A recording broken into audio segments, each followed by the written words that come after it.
आजच्या कहाणीचे नाव आहे बाप. प्रत्येक मध्यमवर्गीय घरात मुलगा आणि बापाचे कोणत्या ना कोणत्या कारणावरून भांडण होतच असे. अरे पंखे बंद न करता बाहेर का निघून जातोस? अरे लाईट बंद न करता बाहेर का निघून जातोय? टी व्हीसुद्धा चालू आहे, त्याच्यासमोर कोणीच नाही, तो पहिला बंद कर बघू. मुलाला वडिलांच्या किरकोळ कारणासाठी अशा दिलेल्या सूचना अजिबात आवडत नाहीत. त्यामुळे त्याला घरात राहायला अजिबात आवडत नसे. कालपर्यंत तो वडिलांसोबत या घरात राहत होता, तोपर्यंत त्याने हे सर्व सहन केलं. काल त्याला नोकरीसाठी एक कॉल आला. उद्याच्या उद्या इंटरव्ह्यूला यायला सांगितलं. उद्याचा दिवस उजाडला. तो नोकरीसाठी इंटरव्ह्यूला गेला. मला जरी नोकरी मिळाली तर मी हे शहर नक्की सोडणार, तो मनातल्या मनात म्हणाला. वडिलांची बोलणी असह्य झाली असं त्याला वाटत होतं. तो मुलाखतीसाठी निघतच होता तितक्यात त्याचे वडील त्याला म्हणाले, बाळा, कुठलंही दडपण न ठेवता विचारलेल्या प्रश्नांची उत्तरे दे. असं सांगून वडिलांनी आज नेहमीपेक्षा जरा जास्तच पैसे त्याला दिले. मुलगा मुलाखतीच्या ठिकाणी पोहोचतो. प्रवेशद्वारावर कुणीच कर्मचारी नव्हता. दरवाजा पण उघडाच होता. दरवाजाचं लॅच व्यवस्थित बसवलं नव्हतं, त्यामुळे दरवाजा सारखा आपटत होता. त्याने युक्ती लावून दरवाजा आपटायचा बंद केला आणि धावत धावत ऑफिसकडे आला. पहिल्या मजल्यावर मुलाखती होतील अशा सूचना लिहिल्या होत्या.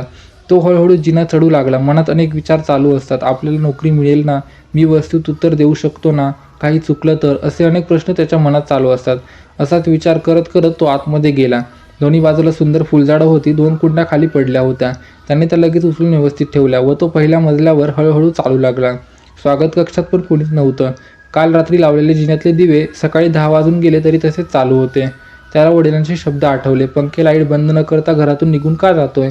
आणि त्याला त्या वडिलांच्या वाक्याचा त्रास झाला आणि त्याने विचारातच दिवे बंद केले. वर गेल्यावर त्याला अनेक उमेदवार मुलाखतीसाठी वाट पाहत बसताना दिसले. बसलेल्या उमेदवारांची संख्या पाहून आपल्यालाही नोकरी मिळेल का याचा तो विचार करू लागला. तो घाबरत घाबरत हॉलकडे आला. दरवाजाजवळ सुस्वागतम लिहिलेली चटई होती. त्याच्या लक्षात आले की चटई थोडी दुमडली आहे. त्याने पायात अडकेल म्हणून ती चटई सरळ केली. त्याने पाहिले की समोरच्या काही खुर्च्यांवर इंटरव्ह्यू देण्यासाठी उमेदवार बसले आहेत. ते ओळींमध्ये बसले होते. जसा नंबर यायचा तसं तसे इंटरव्ह्यू द्यायला आत जाऊ लागले. तो सुद्धा ओळींमध्ये नंबर देण्याची प्रतीक्षा करत होता. अचानक त्याचे लक्ष मागच्या रिकाम्या खुर्च्यांकडे गेले, परंतु तिकडचे पंखेही विनाकारण चालू होते. त्याला लगेच वडिलांनी सांगितलेल्या गोष्टीची जाणीव होते. अरे पंखे लाईट न बंद करता घरातून निघून का जातोय? त्याने गरज नसलेले पंखे बंद केले आणि रिकाम्या खुर्च्या एकावर एक ठेवल्या. अनेक उमेदवार मुलाखत खोलीतून प्रवेश करून लगेच दुसऱ्या दरवाजातून बाहेर पडताना दिसत होते. त्यामुळे मुलाखतीत काय प्रश्न विचारताय त्याचा अंदाज कुणालाही भेटत नव्हता. मुलाखत घेणाऱ्या ऑफिसरने त्याला खुर्चीवर बसायला सांगितले आणि नंतर त्याच्याकडून प्रमाणपत्रे घेतली आणि त्याला कुठलाही प्रश्न न विचारता विचारले की तुम्ही कामावर कधी हजर होऊ शकता? त्याला काही समजेना की हा मुलाखतीत विचारायचा एक टिकी प्रश्न आहे की हा एक संकेत आहे की मला नोकरीची ऑफर मिळाली आहे. तो पूर्णपणे गोंधळून गेला. तुम्ही काय विचार करीत आहात असे बॉसने विचारले. आम्ही येथे कोणालाही प्रश्न विचारत नाही. काही प्रश्न विचारून आम्ही कोणाच्याही कौशल्यांचे मूल्यांकन करू शकणार नाही. म्हणून आम्ही चाचणी घेऊन व्यक्तीच्या वृत्तीचे मूल्यांकन करत आहोत. आम्ही उमेदवाराच्या वर्तणुकीवर आधारित काही चाचण्या ठेवल्या आणि सर्वांवर CCTVद्वारे नजर ठेवली. आज आलेल्या कोणत्याही व्यक्तीने दरवाजाचे बॅच, स्वागत चटई, निरुपयोगी चालणारे पंखे किंवा दिवे बंद केले नाहीत.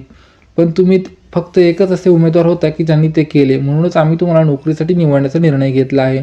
बॉस म्हणाला. तो आनंदाने वेडा झाला. अचानक त्याला त्याच्या वडिलांनी सांगितलेली वाक्य आठवली. आपल्या वडिलांच्या शिस्त व सूचनांवरून त्याची नेहमी चिडचिड होत असे. आता त्याला असे जाणवले की त्याला फक्त त्याच शिस्तीमुळे काम मिळाले आहे. या प्रसंगामुळे वडिलांवरची चिडचिड त्याची निघून गेली आणि रोज आपल्या वडिलांच्या सूचना आणि मूल्ये ठिकाणी पाळायचे ठरवले आणि तो खुश होऊन आपल्या घरी यायला निघाला. आपले वडील जे काही सांगतात ते केवळ आपल्या उज्ज्वल भविष्यासाठी आहे. कारण दगड आपोआप एक सुंदर शिल्पकला बनवू शकत नाही.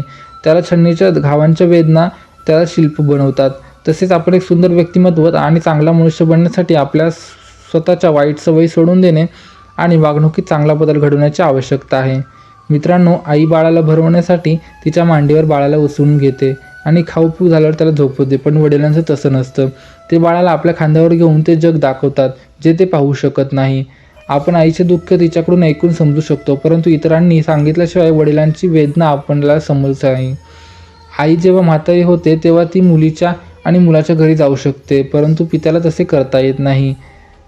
तो नेहमी स्वतंत्र आणि एकटा असतो. म्हणून आईवडील जेव्हा जिवंत असतात तेव्हा त्यांना दुखवू नका. त्यांच्या मृत्यूनंतर त्यांचे स्मरण करून आणि दुःख करून काही उपयोग होणार नाही. जिवंतपणी आईवडिलांच्या चिडण्यावर, रागवण्यावर अथवा सल्ला देण्यावर शांततेने विचार करा. खरंच आपलं काही चुकत आहे का हे ठरवा आणि वागण्याचे ध्येय ठरवा. बघा हाती काय लागते. आई वडिलांचा आदर करा, त्यांना जपा आणि त्यांना खुश ठेवा.